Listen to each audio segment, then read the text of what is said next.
Well, good evening, and thank you so much for coming tonight. Really appreciate it. Hope you'll come back often and tell your friends about us. We would appreciate any help that you can give us by recommending our show to your friends. The more the merrier. On our website, I'm going to ask you not to go to our website until after the 15th of this month, 15th of March.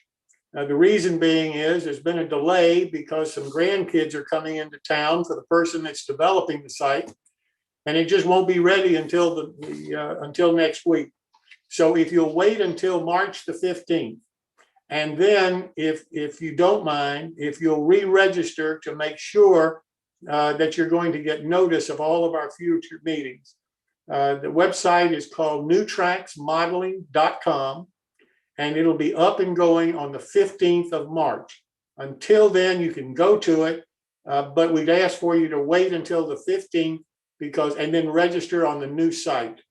And we're sorry that it's taken this long, but that's just the way that it's turned out.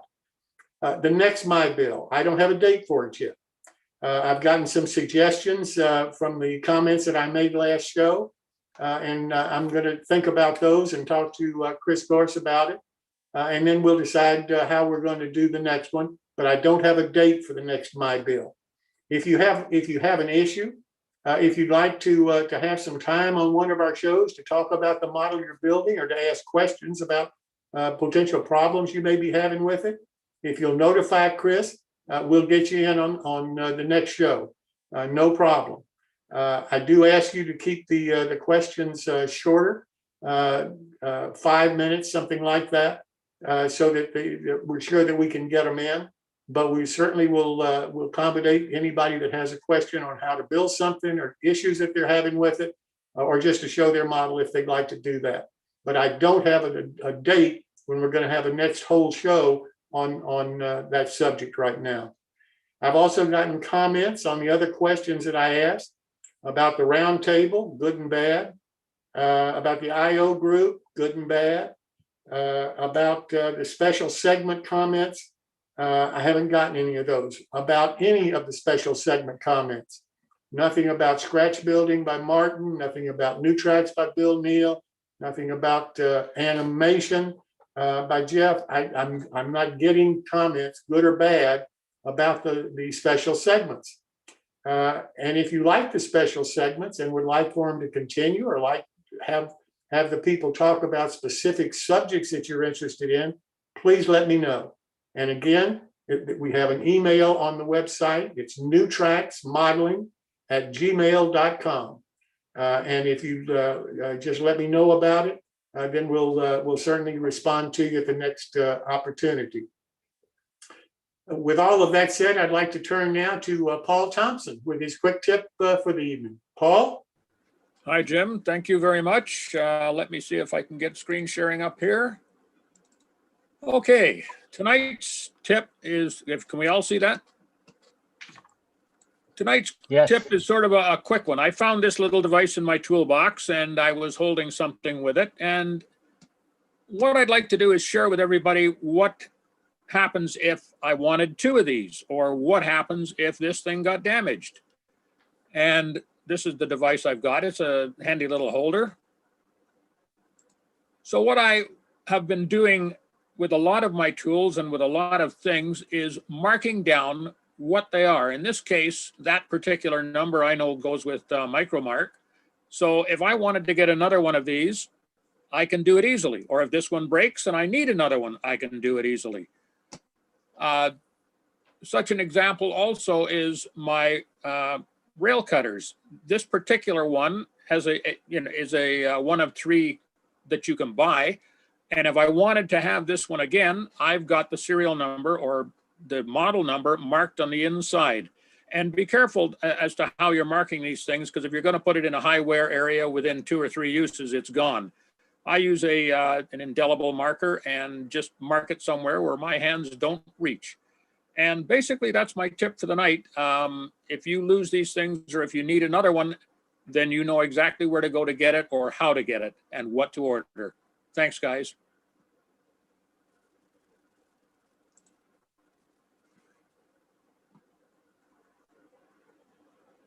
Well, now I'd like to turn to Bob Farquhar for his 15-minute segment on structure building techniques. Before I go to Bob, I want to explain though the short halt that I'm making between the various segments is to give Daryl Lloyd time to stop the recording and restart it to make his life easier of posting the individual segments that we have on the show. And that's the reason for the slight delay. So Bob, I'll turn it over to you, sir. All right, gentlemen, I'll start sharing screen here. And that one, and do this guy. So this is detailing here tonight. And one of the first tips I'm going to say, a couple of times have the scratch the structure finished, or somebody's picking up to look at it and it drop it and break apart. You have to put a new part in. And I've lost track of what the color I used. And I got a lot of the paints that the colors are very close to each other. And so I don't know what that shade is. So I write it down a card and I paste it on the inside of one of the walls. So I don't have that happen again. For detailing, these two top ones, these are examples of a bakery and also a little cafe or a restaurant. And if you're going to light up a room, two things here on the one on the left, it's this wall hides the other half of the building type of thing. So you don't have to do the whole inside of a building. This is an example, just to the front part. And for HO scale, I know, I don't know if they used to do in scale as well. Vector Cut makes donuts and bagels and things like that. These cakes, I'll show you how to do them later. This, for example, this is O scale. This one with the push pins with the metal pin part cut off. And then we'd probably use a hole punch on this and make a little cushion for the top of that, as an example. Down here, if you go into Google search, and this example, bakery interior, and you go to images, you'll get all kinds of pictures like this. And then you can use, print them off and use them in your building, interior of the building, or use them as ideas. So, and there's another example of a little cafe type of thing. And you can make these display cases if you want. You can do some, don't have to use a curved glass. You can do a straight glass down here. Let's make it so you see inside there. Now, this is an example of HO scale bookcase. This guy has done a bunch of pieces of wood, colored them, and use a little pen of some sort and make it look like there's markings on the end of the book. So get that a few inches away from the front of the layout, and it looks like there's a book titles on here. So this next one here, now this one here, this guy did all these detail parts in gum. And I thought it was kind of a neat idea. I never thought of using gum for that. This being another good example for lighting up a room and detailing the interior. This one here is by Brian Nolan. This guy here is a fabulous modeler. This is HO scale, and you got tons of detail on the signage, the windows, the dirty windows, and so on. This shade pull, and this scarf, he actually hand painted the little flowers on that in HO scale. And beautiful stuff. This one here is by Ken Hamilton. He models a lot in O scale. And there's a tremendous amount of detail in here. He also manufactures this brass etched firescape something. It's wildhairmodels.com if you're ever interested in doing the firescapes. He has an HO scale as well. And I think it has an N scale too. But it's wild hair, HARE, models.com. This is one I've done. When I go to train shows, I try to find somebody selling diesels really cheap. Maybe they're not running properly, whatever. I only want the shells. I discard the chassis and the running gear. And what I do is cut apart all these parts of the diesel. That one here is very obvious.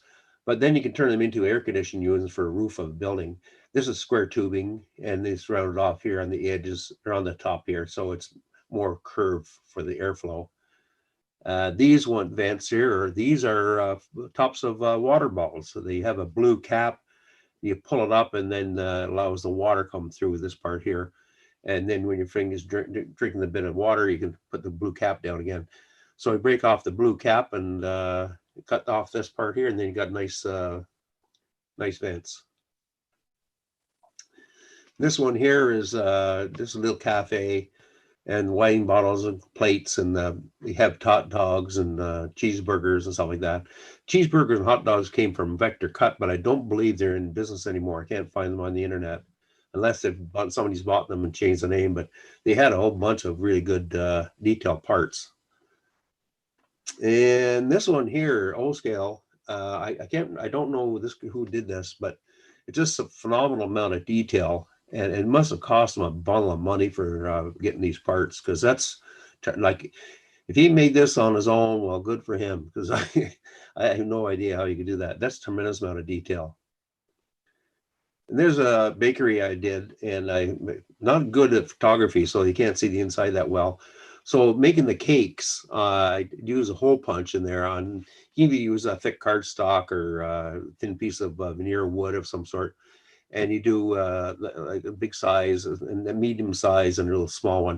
And you stack them on top of each other, paint them white, and you have a wedding cake as an idea. And then you could just put a little donut hole here for the cop eating them.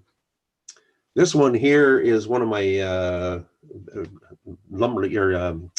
Twin Mills is a kit from Sierra West, and there's an old mill in beside this one, and this is supposed to be the newer mill. This is while I'm building it, but it comes with resin castings. That one's a resin casting. This one here too. So it's a matter of coloring them up, and it's really nice stuff that he puts out.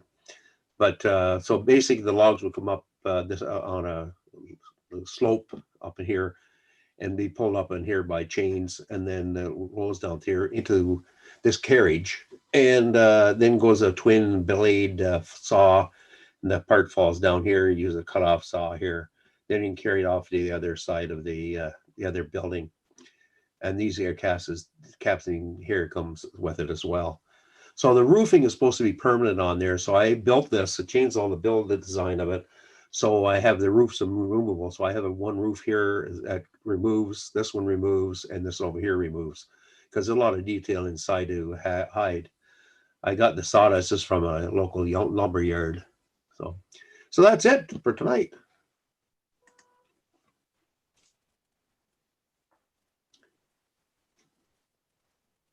Back to you, Jim. I'm just trying to give the break between you and the next person. Okay, right. To help Daryl. I hadn't forgotten. I was just trying to give a break there. Bob, thank you so very much. Next, I'd like to turn to Rick and Maureen Hunter for Hunterland Weathering. And this is a new feature, and I'm really looking forward to this. So Rick, Maureen, I'll turn it over to you folks. Stop video. Hi. Hi there. How are you? Okay, let me get all the buttons going right. Take your time. Now share Get screen. rid of that X thing up there. Yeah. Hey, Yep. Share. There you go. well, good. All right. A new webcam with little lights on it and all that stuff, and we've been experimenting all week to make sure it goes okay. What we want to try to accomplish tonight, this is actually the first of 4 sessions that we're going to have on this. This is taking our weathering mix and doing a barn board. We call this barn board gray. Now, everybody said, why can't you put it in a bottle? Well, it's 3 or 4 different colors. You can't put that in one bottle.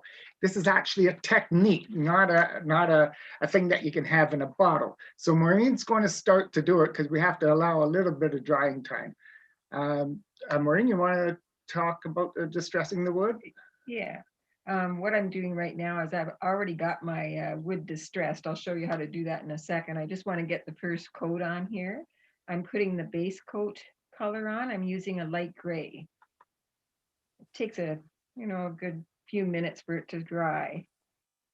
What we've found about doing this, everybody wants the finished color. Well, finished color is last, it's not first. You got to do that underlying color, and usually it's on in a gray type of color. We've gone up to a lot of barns, nose to nose on the barn, and said, okay, these are the colors that we see. And one of the things we've learned about this is rotting wood. Everybody thinks that's black. It's not. It's actually a very dark, dark brown. So we'll show you in a few minutes how to incorporate that. We do have Rick? to allow for drying time a little bit.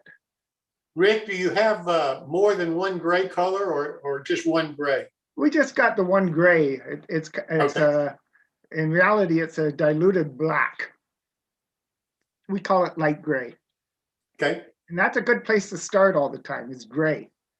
This is just a sample board that I have here. So there's several different boards, and you can see already that the light gray comes up in varying colors already with browns in there, just because every piece of wood is different. But how I start out when I'm doing a kit is I just distress all the wood. Every piece of wood is the very first thing I do. And I use a fine tooth razor saw. This one is 42 teeth to the inch, I believe. So what I do is I take a fair amount of pressure and I just drag it across all the sides of the strip lumber. You have to put a fair amount of pressure there to get the grooves, bring the grooves up, and then the stain will really really hit that wood nicely. I'll show you. I'm just going to apply the light gray. It's straight from the bottle. Just putting it on this one. And yeah, she splattered some on the good stuff, but Yeah. you know, that'll come out really good. I don't know if you can tell on this. I think maybe Bring a it up. little bit. Try it closer to the camera. This part is distressed and this part is not. So you can see the difference. So it's really, you know, well worth your while to do this distressing. However painstakingly it might be. Take the time to do that. It makes a huge difference. Maureen, what was the base color of the white? It was light gray that I used. On the base, the very base? Yeah. No, that's just raw wood. Oh, the base. Oh, sorry, that was just basswood. Oh, okay, because it looks like there's a little tinge of like the whitewash in it. Oh, no. That's just from the little light off of the webcam. Got Yeah. it, got it. Okay, so It- you're it's- just it putting gives a on the little bit light of a gray. It gives Yeah. a little bit of a sheen, but as Maureen's going through the process, you'll see the sheen will disappear. Perfect. Yeah. So take the time to distress your wood, then put your base color on, whatever color you want to do your building or whatever you're modeling. And then I usually cut it on the drawing, on your template drawing, and glue it together. Because if you glue it together first and then go back and put your stain on, if you've got a little bit of glue oozing out of your joints, it's not going to accept the stain. So That's called a knot. yeah, okay. All right. So just going to let this dry a little bit. I'll show you one. Let me see here. Here's a board that's already dry, and I've done some dry brushing. You can see I've put some barn red here. I've dry brushed. I put some darker black there. A little bit of blue gray in some of these areas as well. So this is actually a red barn board, okay? Your finished color is that little bit of color at the end, and that's what type of barn it's going to be. I guess the idea is just to show you that it doesn't have to be just one color. Your building doesn't have to be just one color. You can dry brush whatever color you want on top. Over here, Look at the stain, yeah, the distressing on that one. yeah. This one, my base coat was a raw sienna, and then I used some creosote black. I used some boxcar brown, dry brushed it on there. So you can get lots of great effects by dry brushing. This is one of our covered bridges. And for this model, I started out with a base coat of driftwood. That's the lighter color that you see on that building. And then I took boxcar brown and did some dry brushing where you see that brownish red. And then where you might see a little bit of dampness up the bottom, I just took my brush and took the creosote black right out of the bottle and I turned this bridge upside down and then just started dry brushing some black up from the bottom. You see that. And you can do it from the top as well. It creates your shadow. Can I ask what you mean by dry brushing? Because it is a liquid. Yeah, I'll show you how to do that. I was just kind of waiting for this board to dry, but it looks like it's pretty much done. So what I'm going to do here, That's the beauty of the alcohol. It only takes less than 5 minutes to dry. I'm going to dry brush a little bit of blue gray on this board. Now you notice that Marine's using the same brush and she didn't wash it. We only use, we have what's called Dollarama, and you can get a dozen brushes for $1, and that's great. They're the ones we use, and we don't usually wash them. I just use a very cheap brush. I like the flat ones. Just take your, I don't know where to put this, I guess. Just take your brush, put it right into your bottle, or if you want to put it into a disposable container first, that's fine.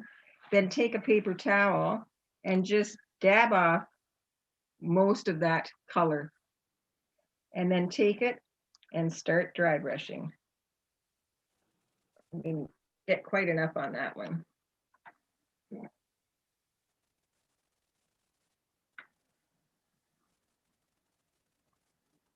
This process you will not get the first time for dry brushing. You might have to do it many times to get it to what you want. So just put it straight in the bottle, dab a lot of it off, most of it off actually, onto a paper towel, and then just start putting it in varied areas. Whatever suits your eye. And I usually do this after the building is complete. I've got my base coat on already, of course, and then I'll go have a look at it and say, oh, okay, I'm going to put some, another color here, a dark brown or blue gray.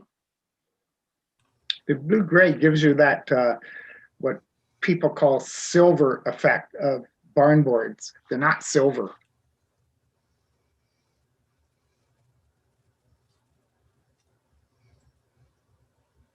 You can see it only takes a few seconds. We actually say if it takes more than 2 or 3 seconds, you're taking too long.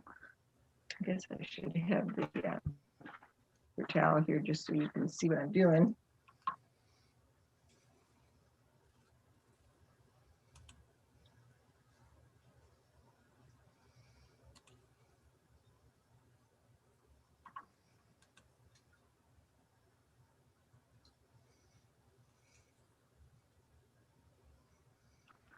Maybe I want to put a little bit of brown on here. So I'm going to take my medium brown, shake the bottle. The dye does settle a little in the bottom. So again, put your brush straight in the bottle, dab some off on your paper towel, and start dry brushing. One of the neat things about this type of technique is if you don't like it tomorrow, you can do it again.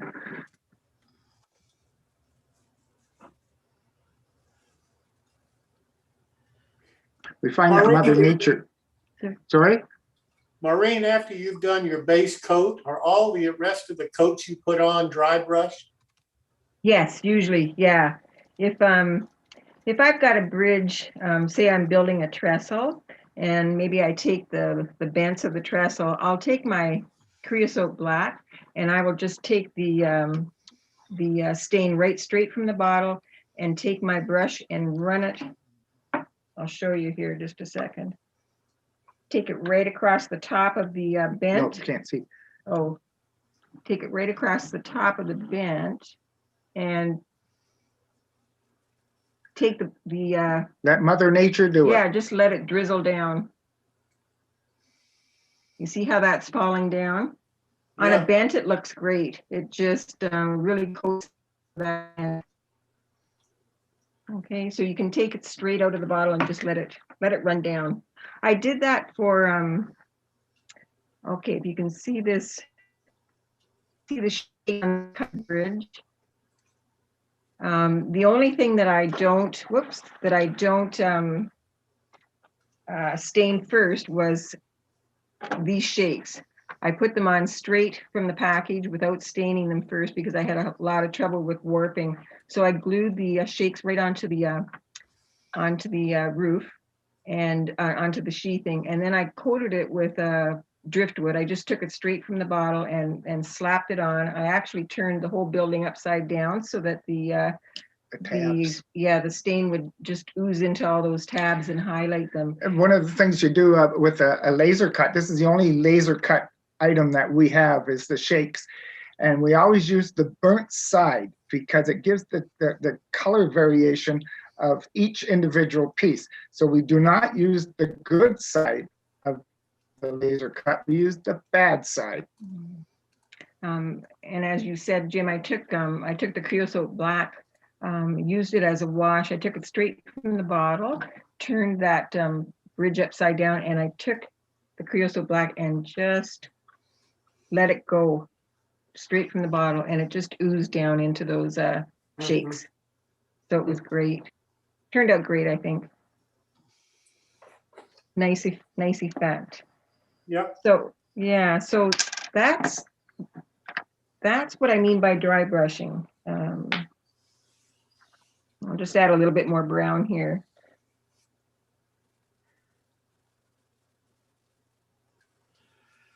Usually when we're doing this live, the piece she's working on is actually vertical instead of horizontal. And you get that effect of running a little bit. But every time Maureen does one, it's different textures and different color combinations. One of the combinations we really like is using our cottage white, which it's not a stark white, it's a washed down one, and then dry brush the gray, the light gray on top of it.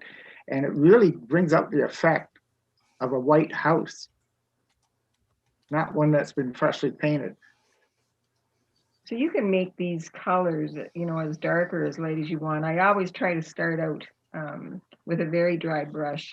And then if I want to see more, I'll just, make it a little bit wet and keep adding it that way. So that's the effect of that.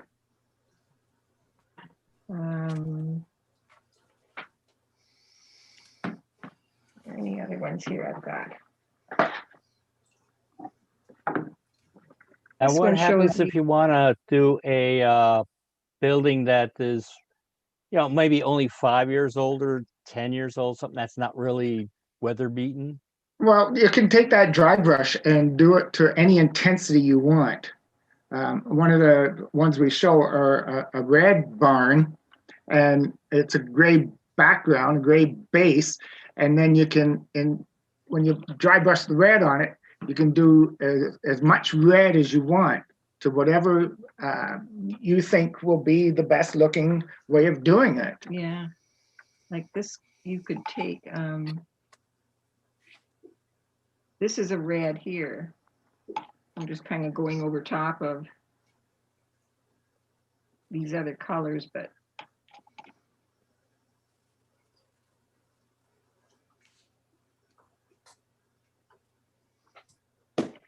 you can put it on, 1 coat, 2 coats, however dark you want it. You don't want it to look so weather beaten. Just make it a little darker. Rick and Maureen, can you take and put like an acrylic paint over top of this stain? Sure.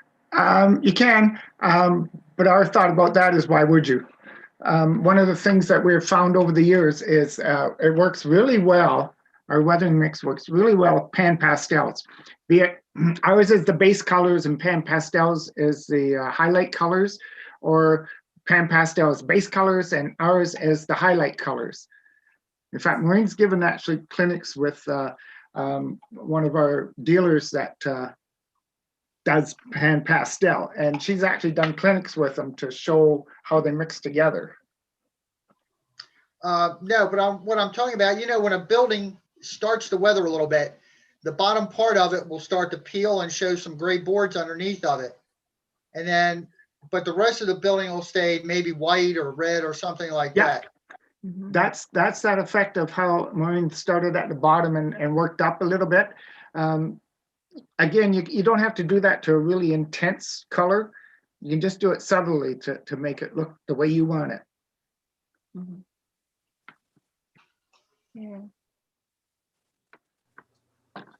You can see this color of the red is straight from the bottle. It's pretty dark in some areas, a little lighter in others. So you can just keep adding coats.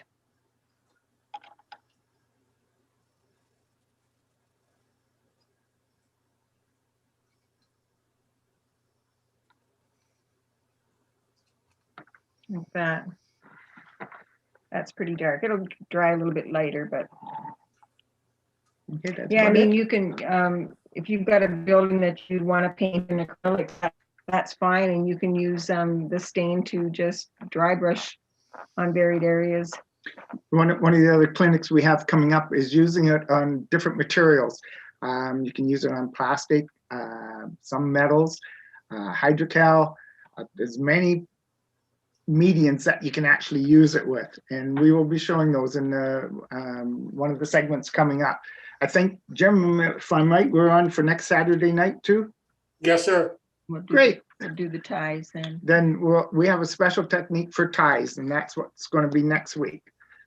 Okay. Any other questions or? Just one more of a comment. I built my first kit from you guys. It's the 30-foot Queen Truss Bridge.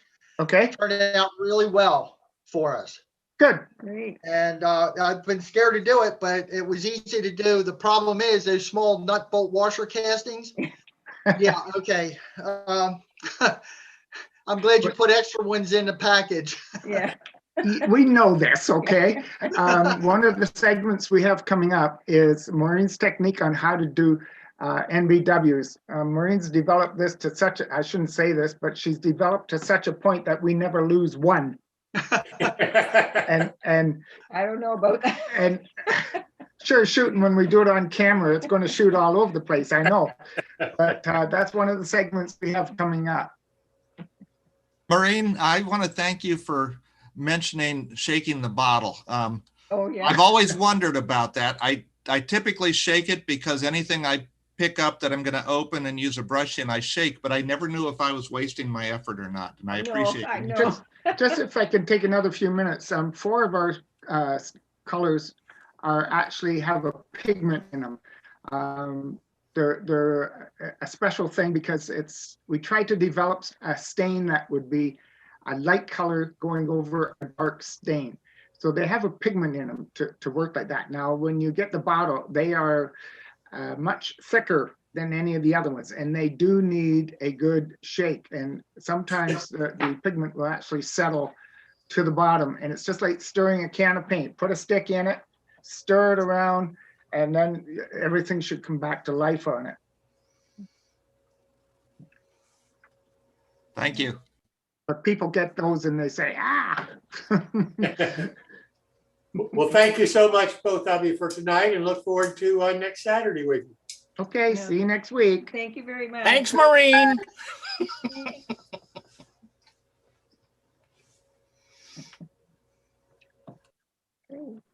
And next up, I'd like to introduce Clark Cooney, MMR, for his Building with Clark section. Clark? I have a question though. I can't Okay. remember where we are. Are we on, the last time did we do backdrops? No. Oh, okay. Well, then that's what we're doing. Well, you gotta turn your camera on first. Yeah, I'm just setting it up. And whoops. After Clark gets his camera set up and starts going and finishes his segment on backdrops, Then I want to talk about the build along segments that we've got coming up, one of which is already started. And I hope that you'll really be interested in these. I think they're going to be very popular. And I've gotten an awful lot of favorable comments so far from various people about them. So I'm very hopeful that these will continue after the 5 that we have lined up so far. And I'll be talking about those as soon as Clark is finished. All right. Let's go to the shoe.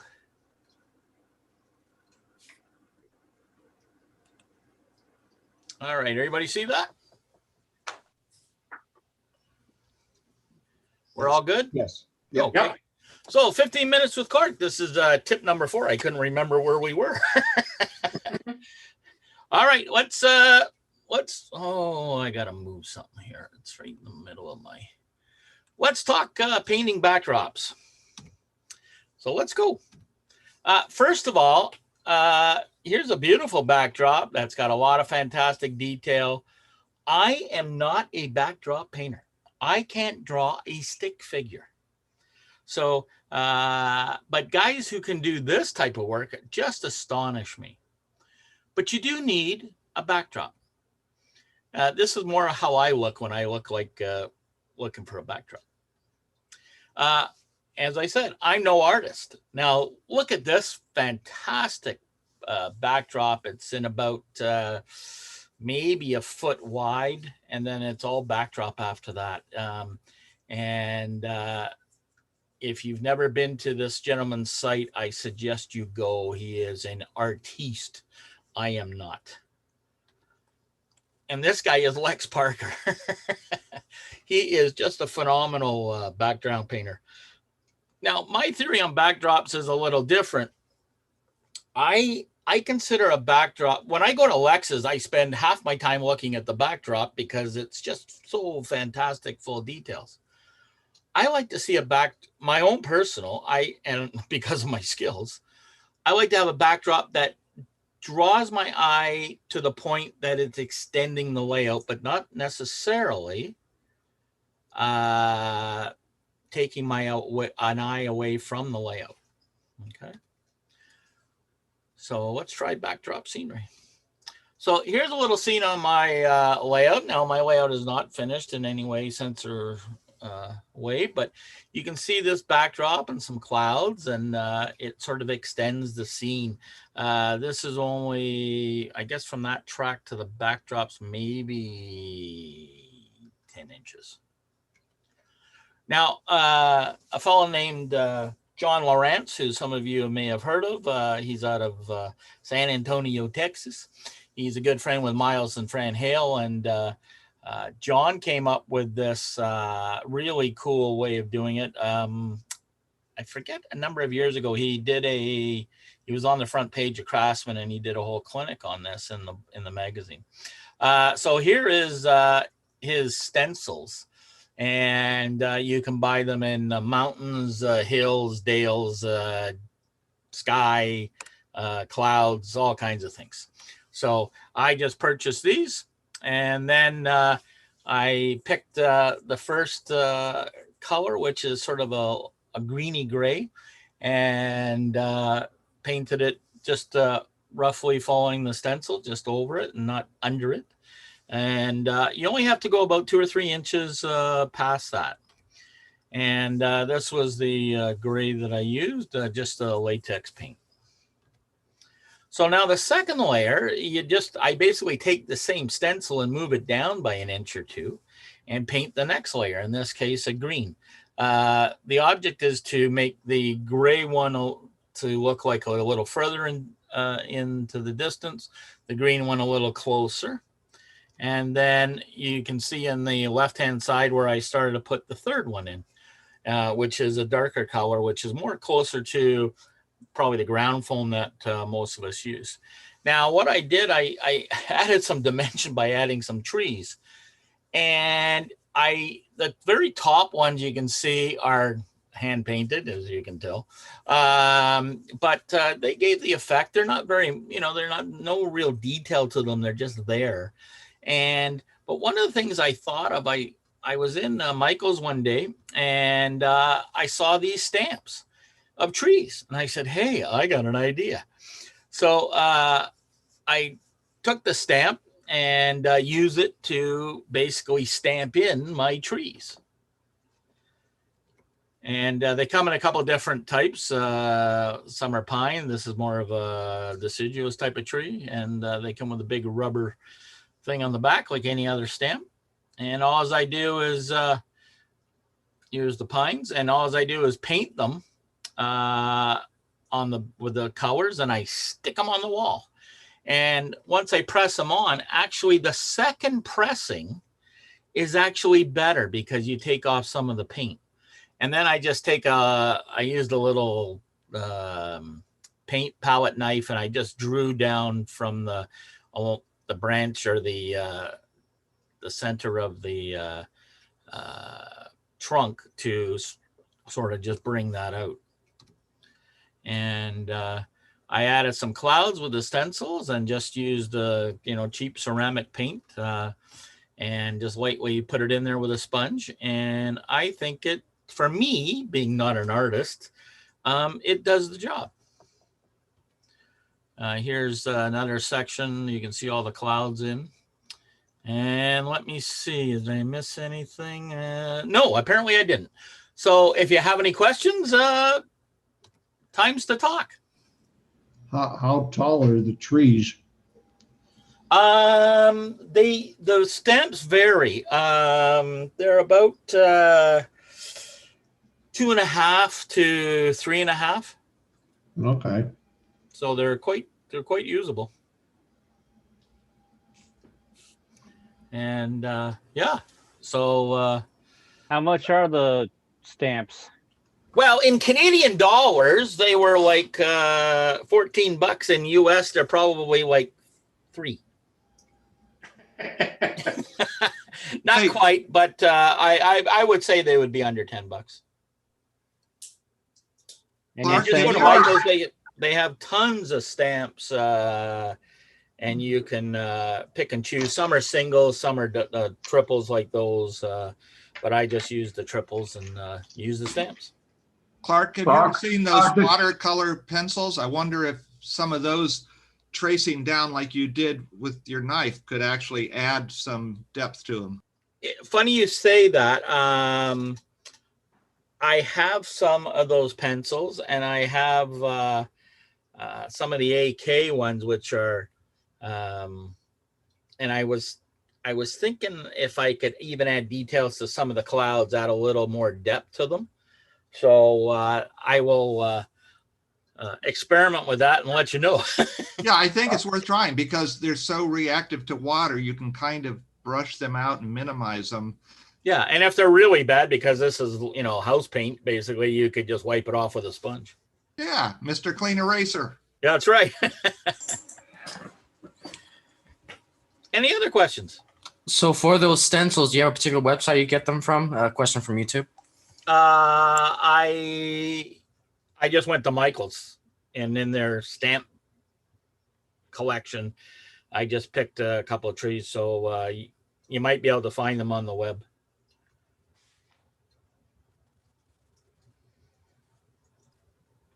Well, Clark, thank you so very much. I really do appreciate it tonight. That's quite some information. You're turning into quite an artist. Well, I don't know about that. All right. Thanks, guys. We'll continue on. And just a little comment. Once Jim ends the show, sometimes we do an after show. So it's a free for all. So hang in there. And that's what it amounts to.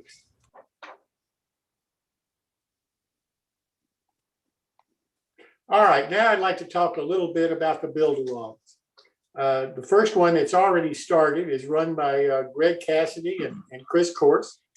It's based on a kit that Chris produces from Conowingo Models. They've had 2 sessions now. Both of them are recorded individually and available on the New Tracks Modeling YouTube channel. Chris, Greg, would you guys like to talk about your build along a little bit? Go ahead, Greg. Okay, well, I was gonna actually let Chris talk this time because he didn't get a chance to last time. Either way. But I will just mention that the first two episodes, what we covered were the tools and supplies that I was going to use. And last week we did bracing the walls and building a foundation. Coming up this Wednesday, I'll be showing 3 different techniques for painting walls. And it's easy to do that when you have 3 kits to build. So Chris, why don't you go ahead and tell them how they can get them? Yeah, if you if you're still interested, there's still time. I still have plenty of kits in stock. If you go to Connell Wingo Models, and I'll put that in the chat, ConnellWingoModels.com, and we've got them in HO scale. There's also an O scale version, but it doesn't have the foundation in the porch. To order, that would help. But it's a neat kit that's got a lot of versatility. In fact, I designed this kit like almost 2 years ago, and since we've gone back and refreshed it a little bit, I've gone through and I'm just blown away by the amount of flexibility in it. And I think that's why it's one of the more popular kits, is that there is so much flexibility and you can do so much to it. You can add all kinds of different additions to the back of the house.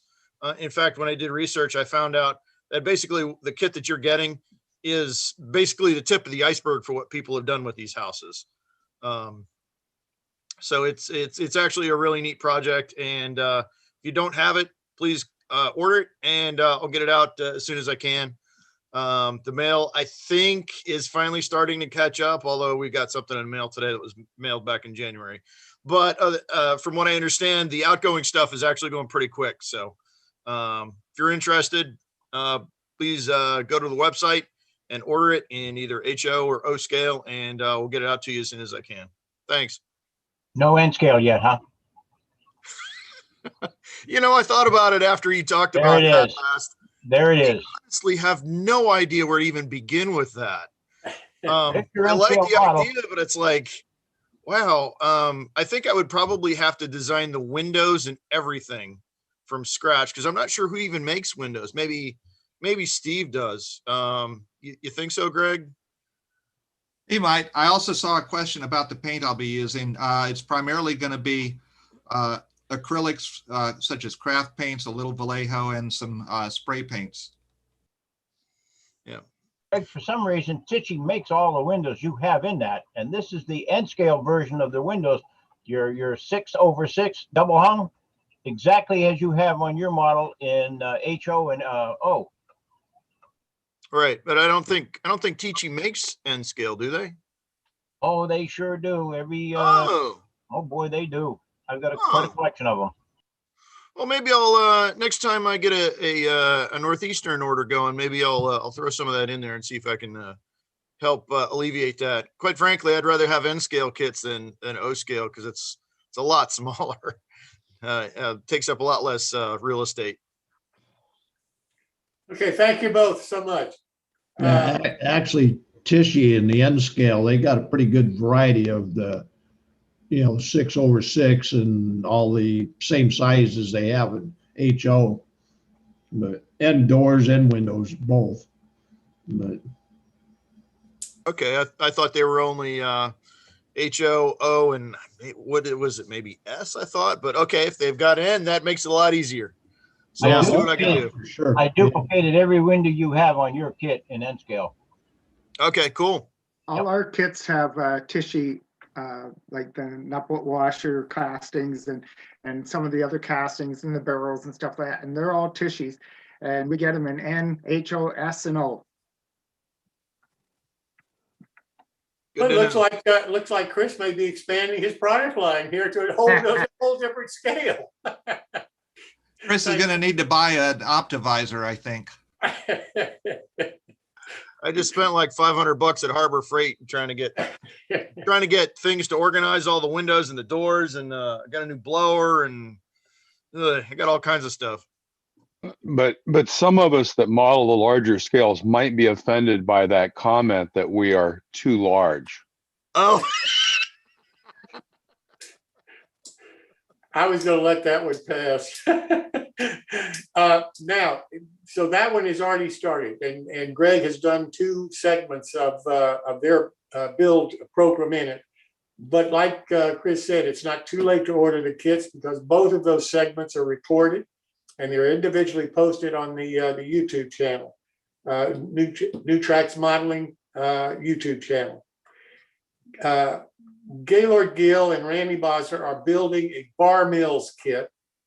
And this has a 25% discount on it.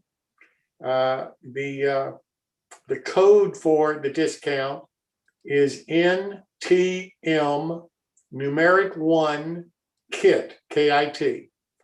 And it's on the website of Bar Mills. And they're going to start that build on April the 17th. And that'll be an interesting one that you ought to take a look at.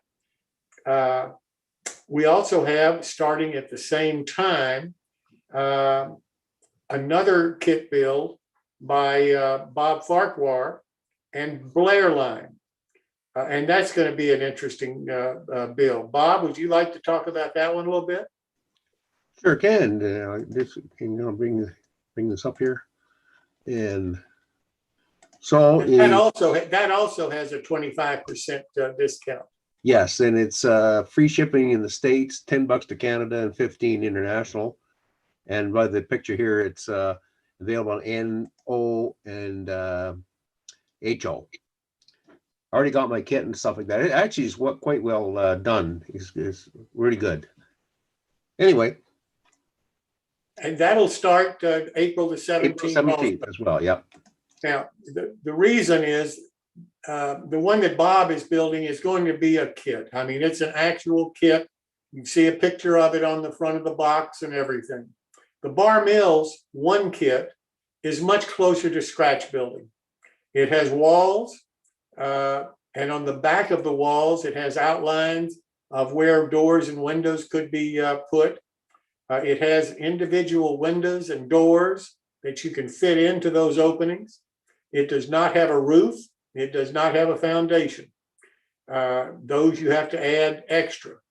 And you can make from that Bar Mills kit just about any kind of structure that you'd like to make, whether it's industrial or residential or just a retail business. That's much closer to what you would consider to be a scratch-built model than the kit that Bob is going to build that has all of the parts, has the instructions and everything. The Bar Mills kit doesn't have a picture of what the model looks like, and it doesn't have instructions about building a specific model. You can build the model that you want to build from a photo that you find, from the memory that you have of some structure in your past. And that's the difference between those 2 build-along segments. One that Gaylord is running and one that Bob is doing. Then we have, starting the 22nd of May, Rick and Maureen Hunter are going to do a build in S scale of their 30-foot King truss bridge. And Rick, would you and Marlene like to talk about that a little bit? Sure. We're going to build the S scale in front of you because it's easier to see than an N scale, but it's available in N, H, O, S, and O. And what we're going to do is you have to pre-register on it, and you order it direct from us. We take PayPal on all the major cards, and we're going to do the kit, and you get 2 bottles of our weathering mix with it. And we suggest that you do a base coat and a highlight coat. So when you register with us, we'll get back to you and talk about what colors you want to do it. It's a neat little thing. We've done it many, many times. It's quite feasible to get done in the time limits that we have. We're actually doing 8 segments, half-hour long. So that allows the drying time and so on. So we're going to plan it out that you're going to be finished by the end. You're going to publish what the costs are and the shipping and all that stuff. I don't think there's anything else we can add to that except for sign up. And it's all on their website. And the cost is, I think you'll be surprised. The kit comes with the kit itself and 2 bottles of the stain of your choice. And the shipping. And the shipping. And the base coat that Rick and Maureen recommended is the creosote stain. Actually, that's the highlight, Jim. Okay. That's the greasy, oily, grimy look at the end. The base coat would be like a driftwood or the light gray that we did this evening, or something like that. Depends on if you like grays or browns. But that's what they would need to tell you in the email or in the telephone call, so that you can include what stains they specifically want to create the model that they have in their mind. Exactly. And this needs to be ordered to be safe by the 8th of May to allow for shipping, because there are shipping problems and so forth. We know that. So Rick suggested to me that I say that you need to order, if possible, to by the 8th of May in order to make sure that you have it by the start of the build on the 22nd. And it doesn't really matter at what level. Like this is an easy to a medium type level. So just about anybody can do this. Can it be made into a covered bridge? Nope, this is our little king post bridge. Go to the website, you'll see lots of them. The covered bridge, that is probably about 30 hours long. All right. Well, the thing is, I live in Vermont, so we have covered bridges everywhere. Oh, okay. Yeah. Okay, and then next we're going to have Clark Cooning, MMR, and he's going to build a downtown deco model. And his session is going to start sometime in this period between when the model starting on the 17th of April and the 22nd, and then when Rick starts on the 22nd of May, when those are either finishing up or Rick is about to start, Rick and Maureen's are about to start. And Clark is going to be building his in that time frame, sometime between that end of April, first part of May time frame. So Clark, I don't know whether you want to talk any about it, specifics of it at this point or not. I'm gonna just say, a matter of fact, I'm just working on the write-up right now. We're going to do the first timer bar. It is available in N scale, HO, S, and O, I believe. Because as an N scaler, I would never want to tick off my N scale friends. And unlike some of you other guys. And we're going to work on learning a few things about hydrocal, such as, explore sealing the plaster, basics assembly, and learning to paint brick and other masonry details. So I think it's a fun build if you've never tried one. They're great little models. I have done this with Mowing of the Masters before, and everybody who's participated just loves these little buildings. They're in the $30 US range. So, and what Randy Peacock, the owner of Downtown Deco, is going to do, he's going to add an extra set of walls. So basically you're almost getting 2 kits for that price. And that way, if you do make a mistake or something, or you want to try something different, you can. So we'll leave it for there. And I was just looking at the dates. I think March or April 17th was the last one, right, Jim? Yeah, yeah. Okay, so I'm thinking we're going to start on the 21st and probably go to the 1st. 21st of what? Of April. That'll get 3 going during the same time frame, Clark. Oh, I thought what was one? I thought some ended at April 17th. Start April 17th. Oh, okay. I've got 2 starting on April 17th, and then Rick and Maureen start May the 22nd. Well, May 22nd. Well, we can certainly start on the 8th of May. Yeah. All right, so we'll count you in on the 8th of May And for the downtown deco. yeah, and 4 sessions. So I need the 8th, the 12th, the 15th, and the 19th. Okay. But All right. please, you can just contact. We'll put it up on the website when I get all the information confirmed. Well, it is confirmed, but I'll just got to get it written down. Okay. That you'll be able to purchase the kits directly from Downtown Deco, and we have a little code for you so he knows to throw in the extra walls. What scale are you building in, Clark? I'm going to do. Well, I thought about doing N scale, but I believe he's shipping me an HO kit. So, well, I'll do it in HO, and Okay. but all the kits are identical basically. And if you can build this one kit, you can build any of his kits. Great. Thank you so very much to all of you. I really do appreciate it. After these builds, then I'm going to take a hiatus until probably mid-August will be the next one after we finish with Rick and Maureen's. Theirs is going to be 30 minutes a session for 8 sessions. So that's going to take a while. And I don't want to start something right in the middle of the summer. I'm not sure that makes a lot of sense for all the modelers. And hopefully we'll be out of the house a little bit more by then. So I'm thinking that then I'll postpone any further ones until August, September timeframe to start them. I'm looking for a modeler and a manufacturer in N scale. I'm looking for a modeler and a manufacturer in O scale.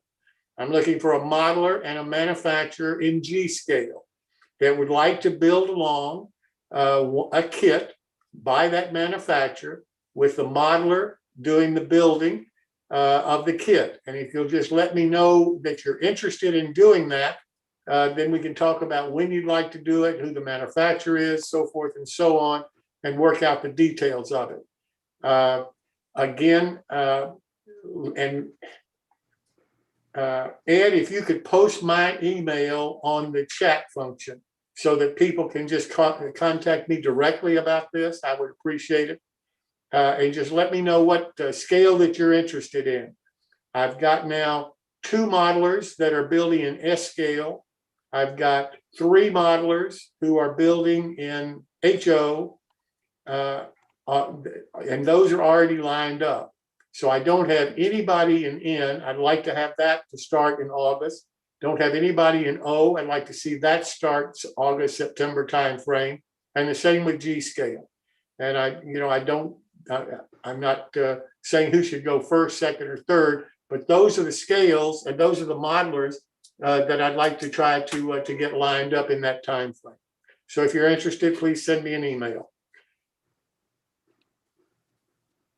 Now I'd like to turn to our featured modeler, Philip Burnside. I met Philip a while back because Phil is heavily involved with the NMRA SIG on steel mill modeling. And he invited me to one of the Zoom meetings for the Steel Mill Modelers SIG. And I was really interested, I was fascinated, particularly in some of the detail that they've included in their modeling and some of the animation that they have. So Philip, I'll turn it over to you, sir, and thank you so much for being here this evening. Hello. Hey, how you doing, everybody? I'm gonna share my screen now.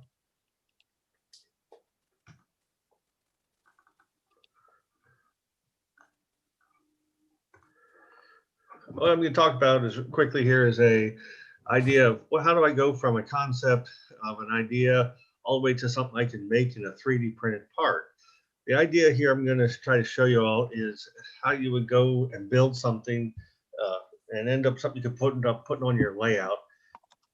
The whole idea here that I'm going to try to kind of use as my game plan with y'all is to look at, I want to put a bag house because I model the modern era on my layout. And I want to be able to look at what in the world I've got out there. And one of the things that is on almost every industry out there are bag houses in order to capture all the garbage and the gases that almost all the heavy industries create. So in order to meet all the EPA requirements here in the world, we need to have these bag houses around. And these bag houses are basically large structures that will filter all those particles out before they then let the gases go out into the stack.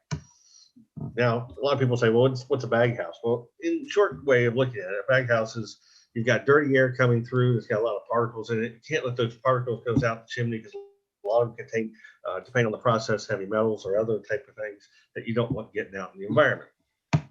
So what the bag house basically does is you got dirty air coming through the filters, which are these bags, very heavy canvas type material. They then have a whole bunch of these in there that they use to then distribute that over a large surface area. And then the clean gas can then be pulled through them and they go out the exhaust stack. These are used on almost every industry you can imagine. Now, the particles, when they're done, or after they've done the filtering, they will then knock them off the bags and they'll end up in that bottom chute, which they can then dump into a dump truck or into a dumpster. There's all sorts of ways they would process that material, depending on what the product is that you're working with. Now, just to kind of give you an idea, bag houses have been around for 50 plus years and then some. Here's in the upper left, you see one from that's used by Bethlehem Steel. That was for their electric arc furnace. That thing was a monstrous one built in the 50s. The more modern one here on the right is over at the Aramet in Riverdale. Charter Steel has one up in Wisconsin used for theirs. Aramex is another company, just giving you some examples to let you know these things come in all sizes and shapes. And so basically look around and you'll see one and that'll give you an idea of what we might want to do. Now, one of the things with bag houses, and this goes to the weathering of them, that would be something to think about, especially with some of the things you guys talked about earlier, would be this idea of when you have bag houses, if the gases that you're feeding into them with those particles is too hot, you'll end up with fires. Because remember, you're using cloth type bagging materials. And this was given to me by a friend of mine, Matt Albrown. He's a fireman down in southern Indiana.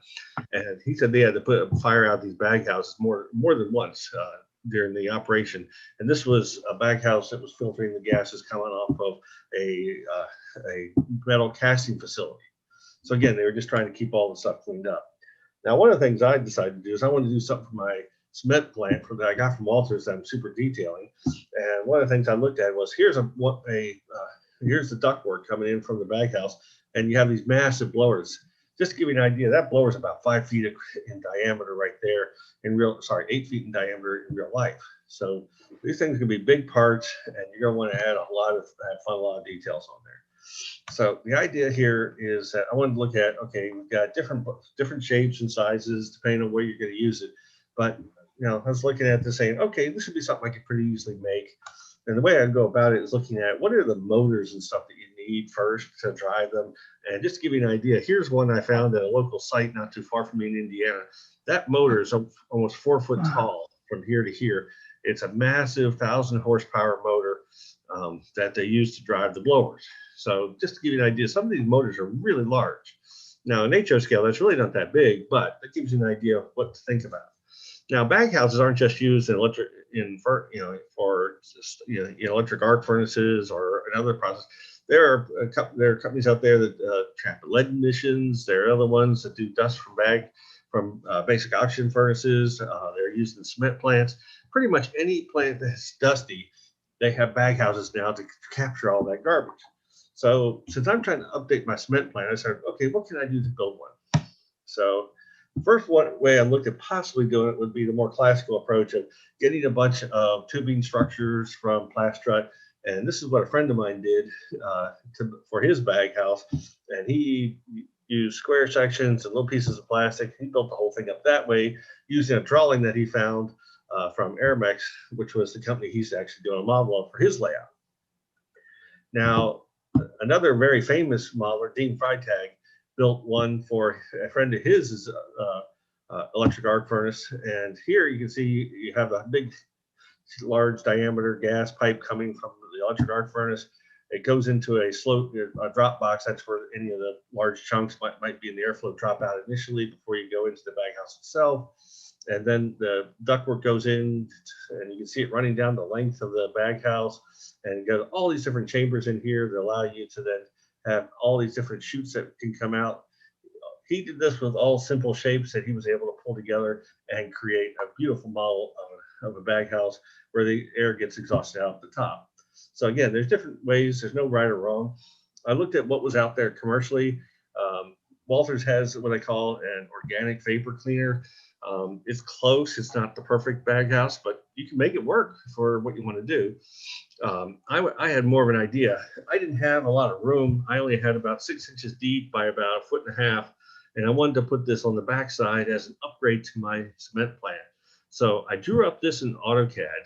It's the key here is I'm going to try to show you is that we have a bunch of unique parts. I didn't build this as one single thing and try to print the whole thing.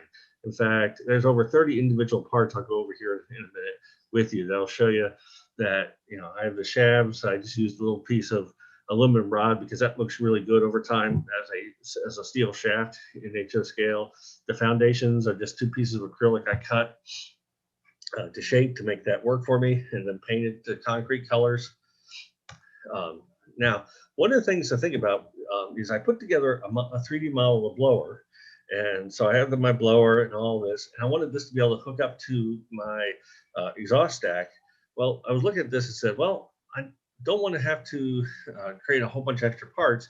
So what I did was I turned my blower after I drew it up so that it was turned 9 degrees, like you can see in the upper right-hand corner in what you see in the slicing program, which is I printed my 3D blower from this face coming upward so that I didn't have to use very much support material that you have to throw away afterwards. And then you can get all those beautiful details. If you look in the lower right, you can actually see the details of all the bolt heads that hold on the access hatches for the maintenance areas and all that. And so then here's on the build platform, the actual built up 3D printed blower as part of my bag house. That's for the big air handling. And you can see that there's still little stringers and stuff left off. You just break those off when you're done as part of your cleanup. Now, another trick I've also tried to teach people is don't try to build everything in one thing. Make it in pieces. Like here's just the base of the stack, but I printed that upside down so that this piece here, as it was building, would come up, and since it's at 45 degrees, it's self-supporting. Anything greater than 45 overhang, you then start having to put support material out there. So like here on these edges, I had to have the program build support material that I broke off after the fact to get rid of. And so if you look at it, I drew up this as my base of my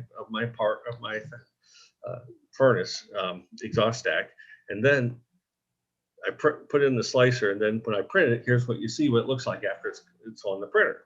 And that's it sitting on my printer, the Creality CR10. Now, then I turn this piece over, the base of my tube, which is my exhaust stack, and this slides up and inside. Now, here's another thing. I draw everything in scale so that if I need to have a clearance, which I usually need about 20 thousandths, so that this piece will slide inside that pocket for gluing purposes very nicely. And when I do that, it goes in there and you get a nice, beautiful fit. Well, if I did that in real scale and then scale it down, I'd lose my clearance.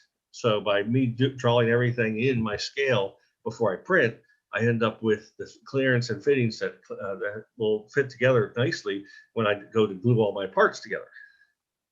Now, here's another thing to look at, and that would be your ductwork. Don't try to do the ductwork all in one shot. What I do is I make my ductwork in pieces like I'm showing you here, and then I put a little locator here. Now the locator, the male side of it is about 20 thousandths smaller than the female side, so that the two will be able to slide together. If you made them exactly the same size, when you tried to put the two parts together, they wouldn't go together because there's always a little bit of relative movement of the material.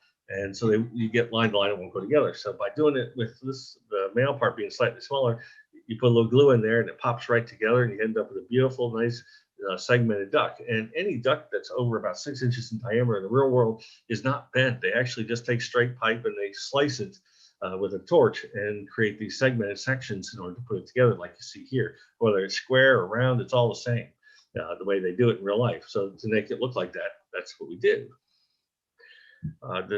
One of the things I also did is I printed my own massive motors like you see here. I looked at that picture and I created something simple to represent what it was, painted it, and now you can see that I've got a part down here that's going to look like my thing.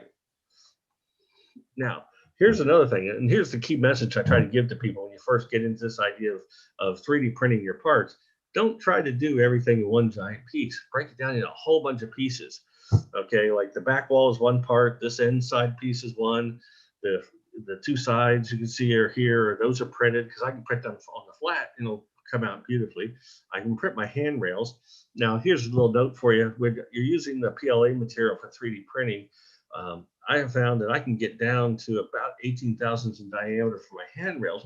The problem is they're so flexible and delicate that if you touch them even slightly, you'll break them. But I have found if you go up to about 30 thousandths in diameter, and when you're doing your printing, they're very robust. And if you bump them, they're solid. Nothing happens to them, and you're good to go. So, and you can even print the grid work that represents the metal work of a catwalk up here, which is up on that model. You can do some of your segmented in one piece or in multiple pieces.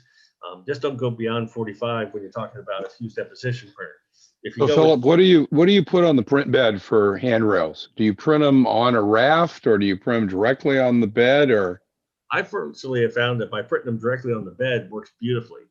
I use with the Creality, I've gone to a glass bed that has that texture on the surface, that carbon texture material coating. And so when it's hot, it grabs hold of your printing and holds it really nicely. And then when it cools off, it lets go and you don't have to try to peel it up off of a bed, and you end up with a really nice finished handrail. Cool, thanks. You got it.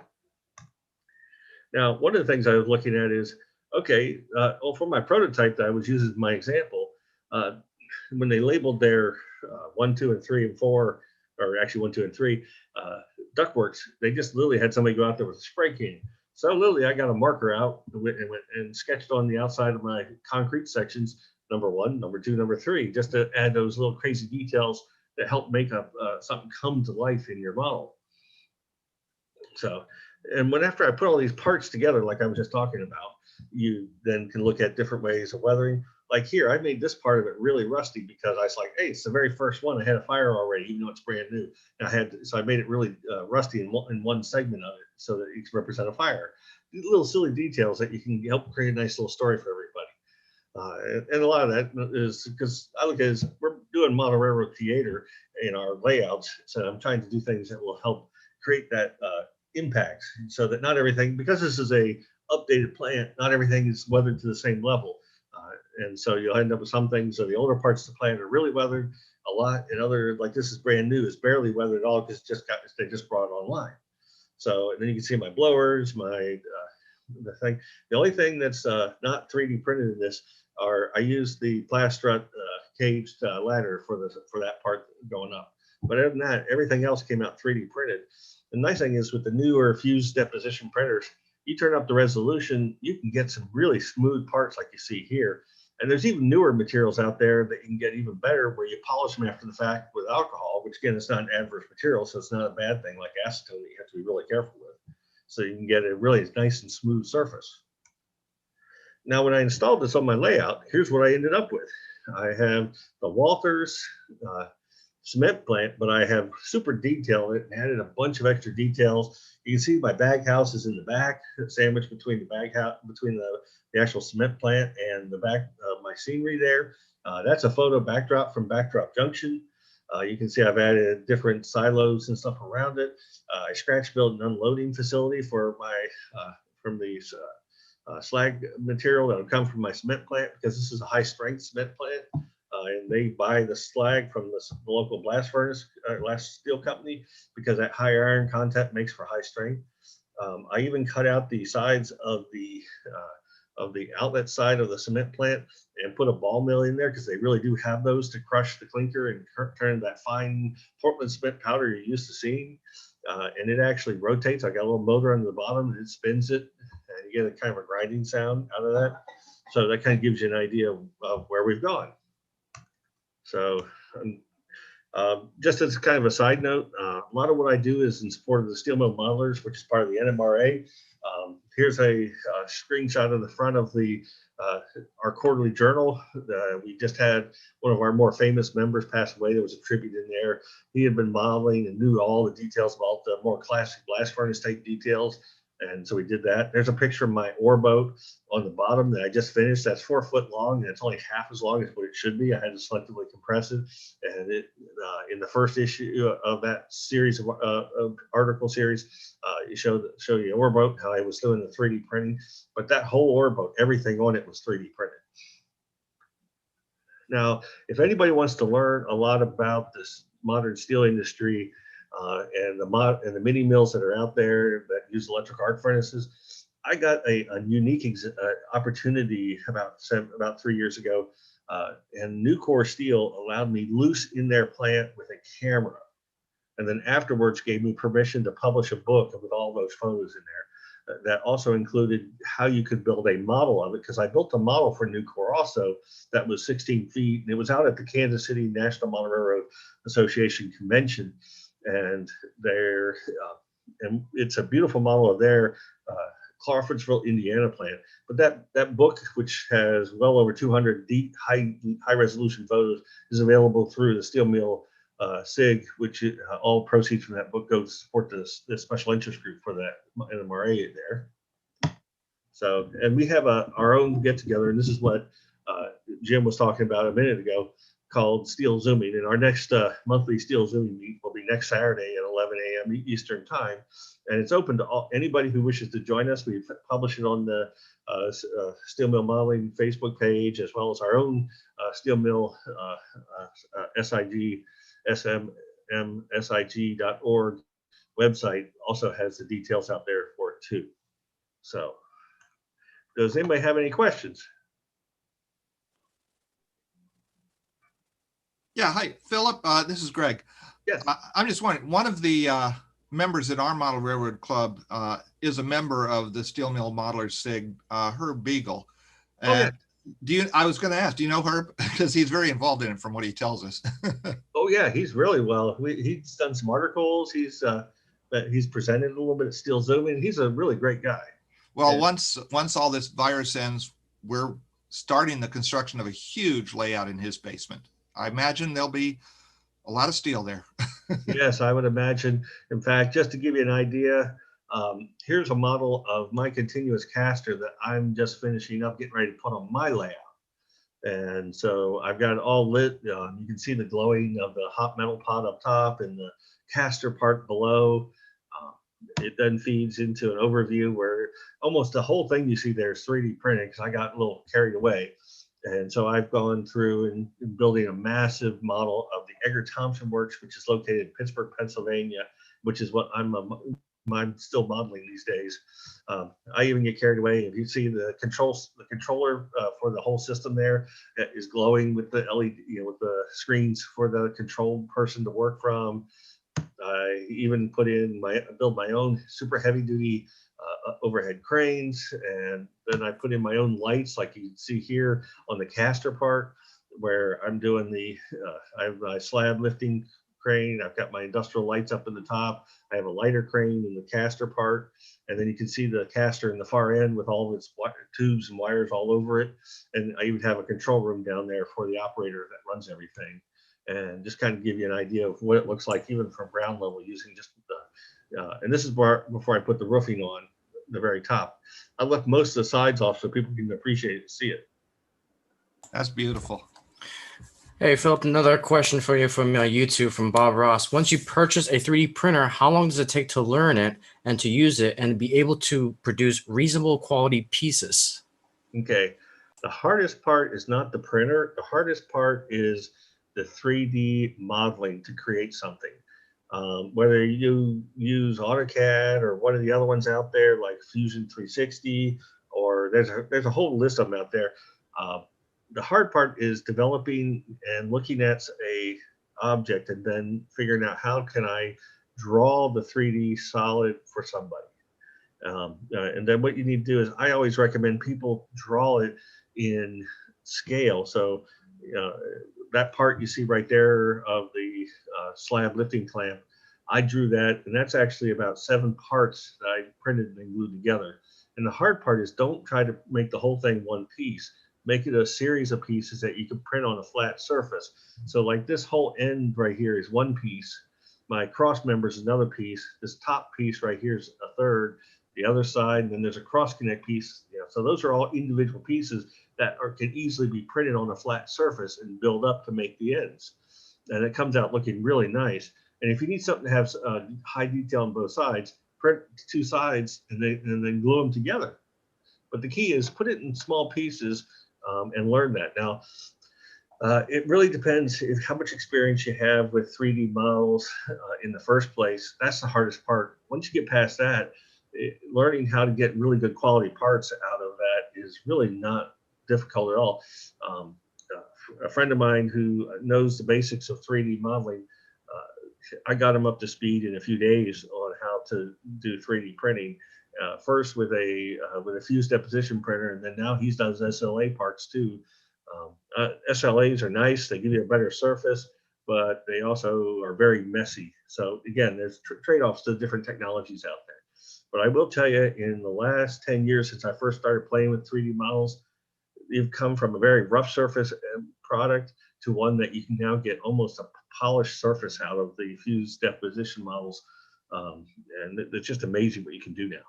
The machines are just so much better.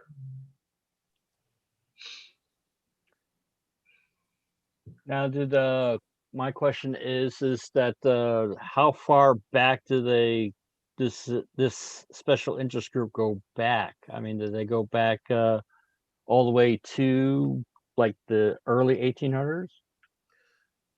The people who do models, yeah, we've got people. There's one small example of a guy who does like Civil War time frame type industry. Then most of the people who are in the group tend to be around the transition era from steam to diesel, just because that seems to be a very popular time frame. And then there's some of us who model current day, like myself. But I look at it. Geometry is pretty straightforward, but the steel mill group, we work from all different levels and all skill levels. We try to do the basic art or teaching in our meetings all the way up to the very advanced ones, like what I start to show here with the 3D printing in order to make this crazy model you see here. That I've got lights in it everywhere, and you got all this stuff hanging from the ceiling. The only thing that's not 3D printed was the H columns I bought from Plastra. Nice, thank you. Any other questions? Well, Philip, thank you so very much for being here this evening. I really enjoyed it, and I appreciate your time and your effort. Thank you so much. Thank you. Take care, everybody.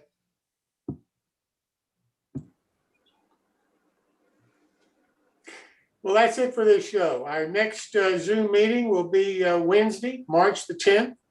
Our featured modeler is David Schultz. Dave is going to talk about scratch building passenger cars, and he's really a talented modeler. I think you're really going to enjoy that. The special segments are going to be the build along with Greg Cassidy and Chris of his Conowingo Models product. Martin is going to do scratch building. Bill Neal is going to do track design. And Jeff Bunza is going to talk to us about animation. So it'll be a fun evening and a full evening. I really do appreciate you being here tonight. I hope you learned something. I hope you enjoyed it.